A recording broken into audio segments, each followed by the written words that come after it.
2026లో engineering అడ్మిషన్కి కావాల్సినటువంటి almost అన్ని entrance exams complete అయ్యాయి. వాటి రిజల్ట్స్ కూడా వచ్చేసినాయి. మనం లాస్ట్ వీక్ టీజీ ఎబ్సెట్ రిజల్ట్స్ 2026 వచ్చినాయి. JEE main session 1 and session 2 results కూడా వచ్చేసినాయి. సో ఈ ఎగ్జామ్స్ రాసి ఎంతో ఆస్పిరేషన్తో ప్రిపేర్ అయ్యి ఒక 2-3 ఇయర్స్ పాటు ఈ ఎగ్జామ్స్ రాసి కొంతమంది స్టూడెంట్స్కి మంచి రిజల్ట్ రావడం, వాళ్ళు చాలా హ్యాపీగా ఆ రిజల్ట్ని ఎంజాయ్ చేస్తూ ఉంటారు. అలాగే కొంతమందికి ఎక్స్పెక్టెడ్ ర్యాంక్ రాలేదని, అది జేఈ మెయిన్స్లో కావచ్చు, లేకపోతే ఎబ్సెట్లో కావచ్చు, వాట్ ఎవర్. అంటే ఇప్పుడు మొత్తం ఆల్మోస్ట్ అన్ని యూనివర్సిటీస్ కూడా ఎంట్రన్స్ ఎగ్జామ్స్ ఉన్నాయి కాబట్టి వాళ్ళు రాసిన ఈ కాంపిటేటివ్ టెస్ట్లు ఏవైతే ఉన్నాయో ఎక్స్పెక్టెడ్ ర్యాంక్ రాలేదని కొంతమంది డిసప్పాయింట్ అయ్యి ఉంటారు. ఇంకొంతమంది కన్ఫ్యూజన్లో ఉన్నారు. అంటే ఏ బ్రాంచ్ తీసుకోవాలి, ఏ కాలేజ్లో జాయిన్ చేయాలి, ఏ యూనివర్సిటీలో జాయిన్ చేయాలి, అసలు కంప్యూటర్ సైన్స్ ఎలా ఉంటుంది, ఇప్పుడు ఏఐ వస్తుంది కదా, ఎలక్ట్రానిక్స్ గ్రోత్ ఉంటుంది అంటున్నారు, ఏ బ్రాంచ్ వైపు వెళ్ళాలి, ప్లేస్మెంట్ వస్తుందా రాదా, అసలు ఫ్యూచర్లో ఇంజనీరింగ్ ఎలా ఉంటుంది, ఏఐ వలన ఎలా డిస్రప్ట్ అవుతుంది, ఇలాంటి కన్ఫ్యూజన్లో చాలా మంది పేరెంట్స్, చాలా మంది స్టూడెంట్స్ ఉన్నారు. ఇంటర్మీడియట్ క్వాలిఫై 2026లో ఇంజనీరింగ్ అడ్మిషన్ తీసుకోవాలనుకున్నటువంటి చాలా మంది పేరెంట్స్ అండ్ స్టూడెంట్స్ మైండ్లో ఉన్న ఒకే ఒక ప్రశ్న, నెక్స్ట్ ఏంటి, అసలు నెక్స్ట్ ఏం చేయాలి. ఇంటర్ వరకు మనం చూస్తే లైఫ్ ఒక రకంగా చెప్పాలి అంటే సింపుల్గా ఉంటుంది. అంటే మ్యాథ్స్, ఫిజిక్స్, కెమిస్ట్రీ ఈ 3 సబ్జెక్ట్స్ ప్రిపేర్ అవ్వాలి. అయితే ఎంపీసీ, లేకపోతే బైపీసీ, లేకపోతే కామర్స్ సైడ్. సో ఇట్లా లిమిటెడ్ ఆప్షన్స్ ఉంటాయి. కానీ ఇప్పుడు బీటెక్లో అసలు బీటెక్ జాయిన్ అవ్వాలా వద్దా, జాయిన్ అయితే ఏ బ్రాంచ్లో జాయిన్ అవ్వాలి, ఏ యూనివర్సిటీలో జాయిన్ అవ్వాలి, ఏ కాలేజ్లో జాయిన్ అవ్వాలి, అసలు ఏ బేస్ మీద మనం జాయిన్ అవుతున్నాం. అంటే సో ఏదో అందరూ అంటున్నారు కాబట్టి, అందరూ పలానా యూనివర్సిటీ మంచి యూనివర్సిటీ కాబట్టి వెళ్తామా, లేదా అసలు ఎందుకు జాయిన్ అవ్వాలి, అక్కడ నిజంగా ప్లేస్మెంట్ వస్తుందా, ఏ పారామీటర్స్ మీద మనం డెసిషన్ తీసుకుంటున్నాం, ఇలాంటి కన్ఫ్యూజన్ చాలా మందికి ఉంది. సో ఇలాంటి కన్ఫ్యూజన్స్ అన్నీ ఉండడం అనేది సహజం కాబట్టి కొన్ని పాయింట్స్ ఈ వీడియోలో షేర్ చేస్తాను. గత 16 సంవత్సరాలుగా చాలామంది స్టూడెంట్స్కి బీటెక్లో కానీ, లేకపోతే బీటెక్ అయిపోయిన తర్వాత కానీ వాళ్ళకి ఐటీ ట్రైనింగ్స్ ఇవ్వటం, వాళ్ళకి స్కిల్ డెవలప్మెంట్ ట్రైనింగ్స్ ఇవ్వటం, అసలు ఎందుకు ప్లేస్మెంట్స్లో ఫెయిల్ అవుతున్నారు అనేటటువంటి కెరీర్ గైడెన్స్ ఇవ్వటం, ఇలా కొన్ని ఇయర్స్ నుంచి చేస్తున్నాను. ఆ అనుభవాల్ని కెరీర్ గైడెన్స్ విత్ రమణ ద్వారా ఈ కాలేజ్ సెలక్షన్ మీద కొన్ని వీడియోలు మనం డిస్కస్ చేద్దాం. ఎందుకంటే చాలా హ్యూజ్ ఇన్ఫర్మేషన్ ఇది. చాలా కాలేజెస్ గురించి మాట్లాడాలి, చాలా బ్రాంచెస్ గురించి మాట్లాడాలి, చాలా స్టూడెంట్ క్వశ్చన్స్ ఉంటాయి కాబట్టి సో ఒక సిరీస్లో చేస్తాను ఇది. సో ఇవాళ ఫస్ట్ అసలు స్టూడెంట్ మైండ్ సెట్ గురించి ఎక్కువ మాట్లాడదాం మనం. జనరల్గా ఇప్పుడు ఈ రిజల్ట్స్ వచ్చిన తర్వాత స్టూడెంట్స్ మోస్ట్లీ 3 కేటగిరీస్లో ఉంటారు. ఒక కేటగిరీ ఏంటి అంటే మంచి ర్యాంక్ వచ్చిన స్టూడెంట్స్. సో మంచి ర్యాంక్ రావటంతోనే వీళ్ళ లైఫ్ సెటిల్ అయిపోయింది అని చెప్పి అందరూ అనుకుంటూ ఉంటారు. కానీ వాళ్ళకు కూడా ప్రెషర్ ఉంటుంది. ఎందుకంటే ఎంత మంచి ర్యాంక్ వచ్చినా సరే రాంగ్ డెసిషన్ తీసుకుంటే ఏమవుతుంది, బెస్ట్ కాలేజ్ మిస్ అయితే ఏమవుతుంది, అసలు ఆ బ్రాంచ్కి ఫ్యూచర్ ఉంటుందా లేదా. సో అంటే ఇప్పుడు టాప్ ర్యాంక్ వచ్చినా సరే కన్ఫ్యూజన్ ఉంది, ఇక్కడ టాప్ ర్యాంక్ వచ్చినా సరే ప్రెషర్ ఉంది, టాప్ ర్యాంక్ వచ్చినా సరే డెసిషన్ మేకింగ్లో ఎంతో కొంత ఇబ్బంది ఉంది. సెకండ్ కేటగిరీ చూస్తే యావరేజ్ ర్యాంక్ వచ్చిన స్టూడెంట్స్. ఎక్కువ కన్ఫ్యూజన్ ఉండేది యావరేజ్ ర్యాంక్ వచ్చిన స్టూడెంట్స్ దగ్గర. ఎందుకంటే ఫ్రెండ్స్ అందరూ వీళ్ళకి డిఫరెంట్ సజెషన్స్ ఇస్తూ ఉంటారు. సో రిలేటివ్స్ ఏం చేస్తారు, కంపేర్ చేస్తూ ఉంటారు. అప్పుడు అసలు ఈ యావరేజ్ ర్యాంక్ వచ్చిన స్టూడెంట్స్కి ఏమనిపిస్తుంది అంటే ఫస్ట్ ఒక రకమైన భయం వస్తుంది. అంటే నాకు టాప్ ర్యాంక్ రాలేదు కాబట్టి నేను వెనకబడిపోయాను. ఏమీ కాదు, యావరేజ్ స్టూడెంట్స్ కూడా ఇప్పుడు కాలేజ్ విషయంలో కానీ, బ్రాంచ్ విషయంలో కానీ సరైన డెసిషన్ తీసుకుంటే ఈ జేఈ మెయిన్స్లో కానీ, ఎబ్సెట్లో కానీ టాప్ ర్యాంక్ వచ్చిన వాళ్ళతో ఈక్వల్గా మీరు కూడా పెర్ఫామ్ చేయొచ్చు. థర్డ్ కేటగిరీ ఎక్స్పెక్టెడ్ ర్యాంక్ రాలేదు, క్వాలిఫై అవ్వలేదు, ఇలాంటి వాళ్ళకు కూడా ఒక విషయం గుర్తుపెట్టుకోండి, మీ రిజల్ట్ అనేది మీ క్యాపబిలిటీకి ఫైనల్ జడ్జిమెంట్ కాదు. లైఫ్లో చాలా మంది డిఫరెంట్ స్టార్టింగ్ పాయింట్స్ నుంచి స్టార్ట్ అవుతారు. ఇప్పుడు జరిగింది జరిగింది, బట్ నెక్స్ట్ 4 ఇయర్స్లో ఎలా నేర్చుకున్నారు, స్కిల్స్ ఎలా డెవలప్ చేసుకున్నారు, నెక్స్ట్ 4 ఇయర్స్లో మీ గోల్ మీద క్లారిటీగా ఎంత హార్డ్ వర్క్ చేశారనే దాన్ని బట్టి కూడా మీరు మళ్ళీ టాపర్ అవ్వచ్చు. చాలా వరకు ఇబ్బంది ఎక్కడుంది, స్టూడెంట్ మైండ్ సెట్ దగ్గర. ఇప్పుడు ఒక రియాలిటీ చెక్ చూస్తే ఇంజనీరింగ్ సీట్ తెచ్చుకోవడం సక్సెస్ కాదు. ఇంజనీరింగ్ సీట్ తెచ్చుకుని క్యాంపస్ సెలక్షన్స్ రాక టాప్ కాలేజెస్లో కూడా, నేను ఇవాళ కూడా కెరీర్ గైడెన్స్లో ఒక స్టూడెంట్తో మాట్లాడాను. విఐటీలో చదివిన, ఎస్ఆర్ఎంలో చదివిన, మణిపాల్లో చదివిన, అంటే మీరు అనుకునే టాప్ యూనివర్సిటీలో చదివి కూడా వాళ్ళకి అసలు ప్లేస్మెంట్స్ రాని వాళ్ళు చాలామంది ఉన్నారు. సో ఇంజనీరింగ్ సీట్ తెచ్చుకోవడం సక్సెస్ అయినట్లు కాదు, కాలేజ్ జాయిన్ అయ్యాక ఏం నేర్చుకుంటున్నారు అనేది ఇంపార్టెంట్. సో ప్రాక్టికల్గా చూస్తే every year lakhs of engineering students graduate అవుతున్నారు. కానీ ఇండస్ట్రీ రెడీ స్టూడెంట్స్ ఎంతమంది ఉన్నారు? సో ఇండస్ట్రీ రెడీ స్టూడెంట్స్ చాలా తక్కువ మంది ఉన్నారు. రీజన్ ఇక్కడ చాలా సింపుల్. డిగ్రీ కంప్లీట్ అవుతుంది, సర్టిఫికేట్ వస్తుంది, కానీ స్కిల్స్ బిల్డ్ చేయడం మీద ఫోకస్ చేయరు, కమ్యూనికేషన్ వీక్గా ఉంటారు, ప్రాక్టికల్ ఎక్స్పోజర్ ఉండదు, రియల్ లైఫ్ ప్రాజెక్ట్స్ గురించి మినిమం నాలెడ్జ్ కూడా ఉండదు, ప్రాజెక్ట్స్ జెన్యూన్గా చేయరు. సో ఈ మారుతున్న టెక్నాలజీ చేంజెస్ని ఫాలో అవ్వరు. ఇక్కడే గ్యాప్ క్రియేట్ అవుతుంది. అందరికీ ఒక ఫీలింగ్ ఉంది, ఏముంది, సిఎస్సి తీసుకుంటే లైఫ్ సెట్ అయిపోతుంది, మిగతా బ్రాంచెస్ రిస్కీ అని. బట్ రియాలిటీ ఏంటంటే బ్రాంచ్ ఇంపార్టెంటే కానీ బ్రాంచ్ కన్నా మీకున్న ఇంట్రెస్ట్ ఏంటి, మీ అడాప్టబిలిటీ ఏంటి. అందరూ సిఎస్సికి వెళ్ళాల్సిన అవసరం లేదు, ఈసీలో కూడా జాబ్స్ ఉంటాయి, ట్రిపుల్ఈలో కూడా జాబ్స్ ఉంటాయి. సో జాబ్స్ లేకుండా ఉండవు. మీ ఇంట్రెస్ట్ ఏంటి, అసలు అందరికీ సాఫ్ట్వేర్ జాబ్ అనే పాయింట్ అవసరం లేదు కదా. సో చాలా బ్రాంచెస్కి మంచి ఫ్యూచర్ ఉండే అవకాశం ఉంది. దయచేసి పేరెంట్స్ అందరూ కూడా సిఎస్సికే పంపాలి, సిఎస్సి ఫ్యూచరే బాగుంటుందనే మైండ్ సెట్లోంచి బయటికి రావాలి. ఇప్పుడు మనం చైనా కానీ లేకపోతే యూరోప్లో కొన్ని కంట్రీస్ కానీ ఇవన్నీ చూస్తే, జపాన్ కానీ చూస్తే ఎలక్ట్రానిక్స్ మీద వాళ్ళు వండర్స్ చేశారు. ఎలక్ట్రానిక్స్ సైడ్ కూడా బాగుంటుంది.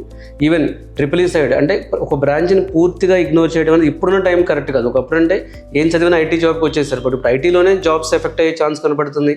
ఏఐ డిస్టర్బ్ చేస్తుంది కాబట్టి సిఎస్సి అంటే నేను పూర్తిగా సిఎస్సి నెగిటివ్గా మాట్లాడలేదు. సిఎస్సి కొంతమంది వెళ్ళొచ్చు. అసలు ఫస్ట్ ఈ బ్రాంచ్ ఏ బ్రాంచ్ బెటర్, అందరికీ ఒకటే బ్రాంచ్ బెటర్ ఉండదు. అది ఆ స్టూడెంట్ యొక్క ఇంట్రెస్ట్ ఏంటి, వాడి కెపాసిటీ ఏంటి, వాడి అడాప్టబిలిటీ ఏంటి, ఇలాంటి పాయింట్స్ మీద ఆధారపడి ఉంటుంది. అందుకే నేను ఎప్పుడు కెరీర్ గైడెన్స్ ఏం చెప్తానంటే, చాలామంది పేరెంట్స్ ఫోన్ చేసి అడుగుతారు, మా అబ్బాయి ఇంటర్మీడియట్ అయిపోయింది, బీటెక్ ఎక్కడ జాయిన్ చేయాలని చెప్పి.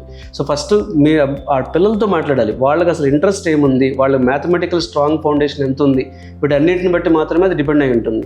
మీరు ఒక ఎగ్జాంపుల్ తీసుకుంటే, సిఎస్సి తీసుకుని కోడింగ్ మీద ఇంట్రెస్ట్ లేకుండా ఫోర్స్తో చదివితే స్ట్రగుల్ అవుతారు. చాలా మందికి అందుకే ప్రాక్టికల్ నాలెడ్జ్ ఉండదు. అదే టైంలో కోర్ బ్రాంచ్లో జాయిన్ అయ్యి స్కిల్స్ డెవలప్ చేసుకుని ఇంటర్న్షిప్ చేసి సాఫ్ట్వేర్ సైడ్కి షిఫ్ట్ అయిన వాళ్ళు కూడా చాలా మంది ఉంటారు. అంటే ఏంటి, ఈసీఈ చదివి ఐటీ జాబ్కి ఎంతమంది వచ్చారు, లక్షల్లో వచ్చారు. ట్రిపుల్ ఈ చదివి ఐటీ జాబ్కి ఎంతమంది వచ్చారు అంటే పాయింట్ ఏంటి, రేపొద్దున పోనీ సిఎస్సి చదువుతారు, ఈసీఈలో జాబులు ఉన్నాయి, సిఎస్సి వాళ్ళు కూడా ఈసీ కోర్సు నేర్చుకుని జాబ్ కొడతారు కదా. బ్రాంచ్ని బట్టి జాబులు రావట్లేదు, గుర్తుపెట్టుకోండి. ఆ స్టూడెంట్కి ఉన్న స్కిల్స్ని బట్టి జాబులు వస్తున్నాయి. సో ఎప్పుడు కూడా బ్రాంచ్ని ట్రెండ్ని బట్టి కాకుండా మీ స్ట్రెంగ్త్ ఏంటి, ఆ స్టూడెంట్ స్ట్రెంగ్త్ ఏంటి అనే దాన్ని బట్టి కూడా ఆలోచించి డెసిషన్ తీసుకోవాలి. ఇకపోతే స్టూడెంట్ మైండ్ సెట్ మాట్లాడే ఎప్పటిదాకా పేరెంట్స్ గురించి మాట్లాడదాం. సో ఈ పేరెంట్స్కి ఇంటెన్షన్ చాలా మంచి ఇంటెన్షన్ ఉంటుంది. ఏంటి, వాళ్ళ పిల్లల లైఫ్ బాగుండాలి, వాళ్ళ పిల్లల ఫ్యూచర్ బాగుండాలి ఇంజనీరింగ్ జాయిన్ చేసేటప్పుడు అని చెప్పి. బట్ వాళ్ళకి ఒక ఫియర్ ఉంటుంది. అంటే మన పిల్లల ఫ్యూచర్ సేఫ్గా ఉందా లేదా. నేను పదే వీడియోలో కూడా చెప్పేది ఏంటి అంటే, ఫస్ట్ మీ చైల్డ్ని వేరే స్టూడెంట్తో కంపేర్ చేయకండి. పక్కింటి అబ్బాయికి ఇంత ర్యాంక్ వచ్చింది, మీ ఫ్రెండ్ సిఎస్సి తీసుకున్నాడు, ఇవి స్టూడెంట్ కాన్ఫిడెన్స్ని చాలా ఎఫెక్ట్ చేస్తాయి. సో ఆల్రెడీ జరిగింది. నెక్స్ట్ 4 years తను మోటివేట్ చేసే విధంగా మన డెసిషన్స్, మన మాటలు, మన కంపారిజన్స్ ఉండాలి. కానీ అంతేగాని వెనక్కి తీసుకెళ్లే విధంగా ఉండకూడదు. అంటే నీకు జేఈ మెయిన్స్లో పర్సంటేజ్ రాదు కాబట్టి చేతగానోడివి. కొంతమంది కెరీర్ గైడెన్స్ ఇచ్చేవాళ్ళు కూడా చెప్తారు ఈ మాట. అసలు అది చాలా రాంగ్. అది పర్సంటైల్ని బట్టో ర్యాంక్ని బట్టో ఫ్యూచర్ ఉండదు. సో ఎప్పుడైనా మారుతుంది. ఆ స్టూడెంట్లో మనం ఒక మోటివేషన్ తీసుకురాగలిగి, ఆ స్టూడెంట్లో ఇంట్రెస్ట్ తీసుకురాగలిగితే అది ఎప్పుడైనా చేంజ్ అవుతుంది. సో ఈ ఏజ్లో ఉన్న పిల్లలకు కావాల్సింది ఏంటంటే, ఇంటర్మీడియట్ నుంచి బీటెక్ వెళ్ళే వాళ్ళకి ఖచ్చితంగా గైడెన్స్ కావాలి.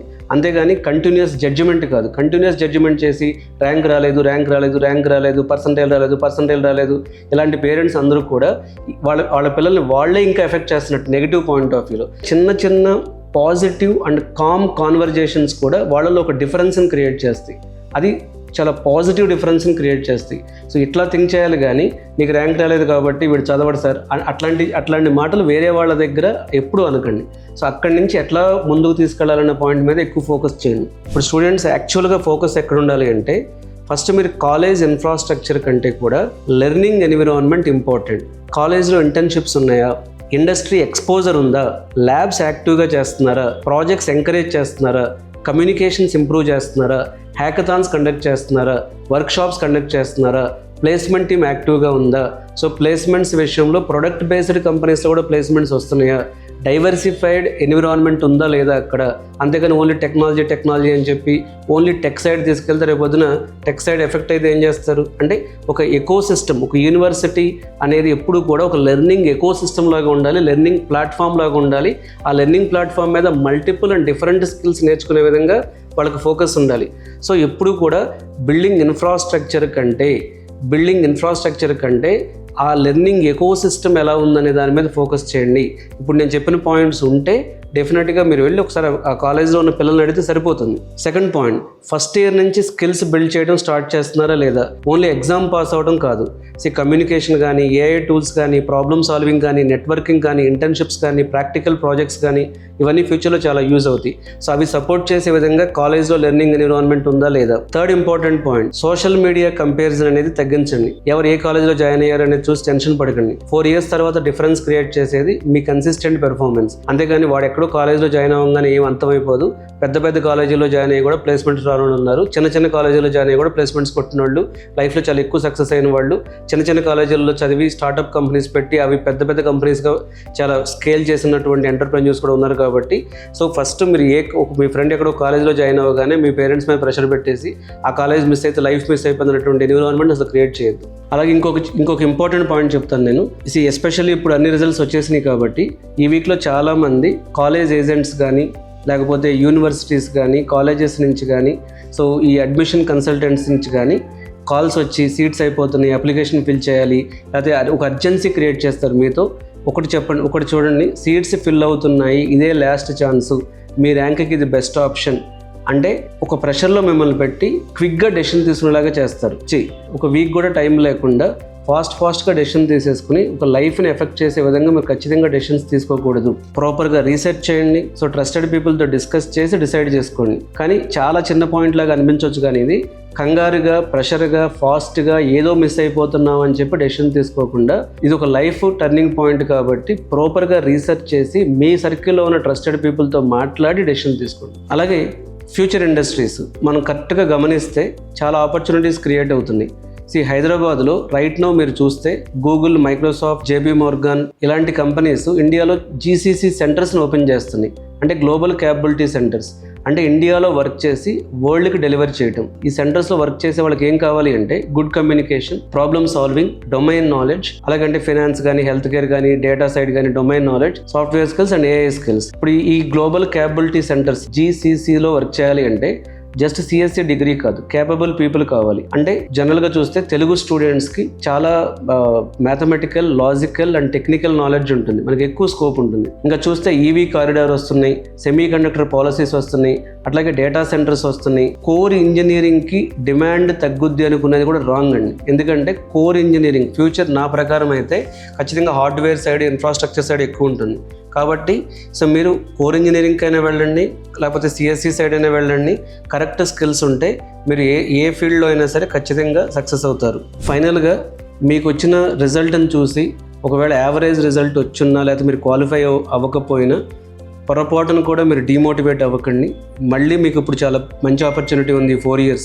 అలాగే ఒక ప్యానిక్ సిచ్యువేషన్ ఆధారంగా చేసుకుని, ఎవరో పెట్టిన ప్రెషర్ని ఆధారంగా చేసుకుని కాలేజీని సెలెక్ట్ చేసుకోవద్దు. మూడవది, అన్నెసరీగా మీరు మిమ్మల్ని కంపేర్ చేసుకోవద్దు వేరే స్టూడెంట్స్తో. వాడు ఆ కాలేజీలో జాయిన్ అయ్యాడు, ఆ బ్రాంచ్ జాయిన్ అయ్యాడు అని చెప్పి.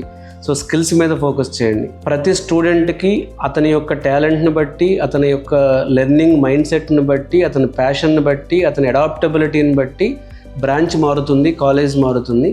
అంతేగాని అందరికీ ఒకేలాంటి సినారియో ఉండదు. కాబట్టి సో పర్సనలైజ్డ్ డెసిషన్స్ తీసుకోండి. సో అసలు ఇంజనీరింగ్ ఎలా తీసుకోవాలి, ఏ బ్రాంచ్ తీసుకోవాలనే దాని మీద సో మల్టిపుల్ వీడియోస్, కొన్ని ఇంజనీరింగ్ కాలేజెస్ గురించి, అట్లాగే కొన్ని బ్రాంచెస్ గురించి కూడా సో నాకు తెలిసిన కొన్ని పాయింట్స్ మీతో షేర్ చేస్తాను.